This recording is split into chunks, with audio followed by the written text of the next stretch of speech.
When you've watched your husband and son suffer in pain every day and nothing relieves or totally takes away the pain, trying to keep informed about a new medication on the market that is natural and not addictive is very important.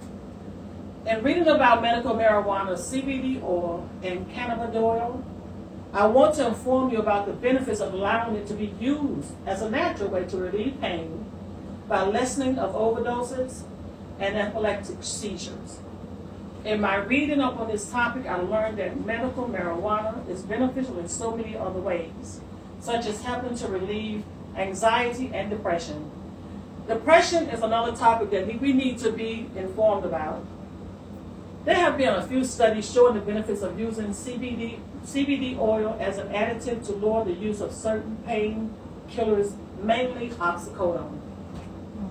As Dr. Nora D. Volkow stated during her appearance as a witness before the Senate Caucus of International Narcotics Control, she stated that opioid abuse prescribed and unprescribed numbers have increased. The number of prescriptions for opioids like hydrocodone and oxycodone products have escalated from around 76 million in 1991 to nearly 207 million in 2013. With the United States, their biggest consumer globally, accounting for almost 100% of the world total of hydrocodone, examples of Vicodin, and 81% for oxycodone, users like Percocet and such. I had a nephew who passed away at the age of 24 from an overdose of opioids after being in a rehab facilitation for the 5th time. He thought he was cured and could go back and do the same old things, hang with the same old friends, start doing the same old thing. But this time, he didn't come back from his last use of opioid drugs. He passed away. And that's a sad situation with our young people taking their parents' drugs. There was a case about the use of medical marijuana to control epilepsy from the Epilepsia Journal written by Edward May and Paige Fiji. The report was about a little girl named Charlotte who was confirmed with Dravet syndrome, a severe form of epilepsy. And her mom had heard about the CBD oil being used in other children with epilepsy and of a high concentration. And this went on for 20 months. She gave it to Charlotte, and she was successfully weaned from her other anti-epileptic drugs. I have a niece, Nadiria, who has cerebral palsy, and if her mom would have used as cannabidiol CBD oil during her younger years to help relieve her epileptic seizures, I honestly believe that Nay would still be walking, eating, talking, and maybe even have her sight. But because so many people are against the use of it here, the legalizing it here in North Carolina, it's not available. And that's not good because I'm sure it can benefit a lot of people that's taking drugs, those high doses of oxycodone and Vicodin, and they wouldn't have to.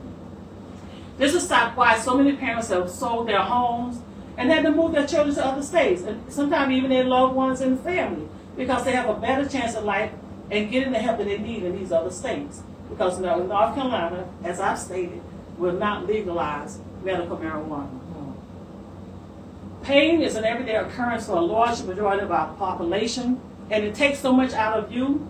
Your will to live and carry on for some of us begins to diminish, and it takes a toll on your loved ones because they're worried about you and what you're going through, and it affects them as well. Per the 3 case studies done by Dr. Mary Lynch and Dr. Alexander Clark, the cannabis reduced the pain in these patients, and these patients only had to smoke 1 joint 45 times per day, take 3 or 4 puffs, and they use the liquid that goes under your tongue.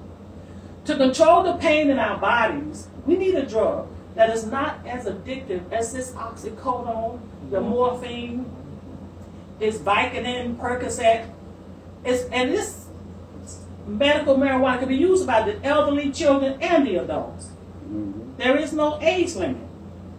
And we can do things better together. We work together for the common cause of curing and combating drug overdoses and help ease the pain in epilepsy, seizures, psychiatric diseases, pain from cancer, pain in your body, pain in your back.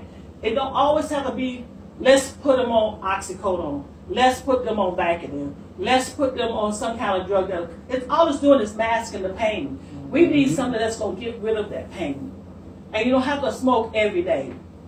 Here's hoping and praying soon and very soon someone will legalize medical marijuana right here in the fine state of North Carolina. Amen.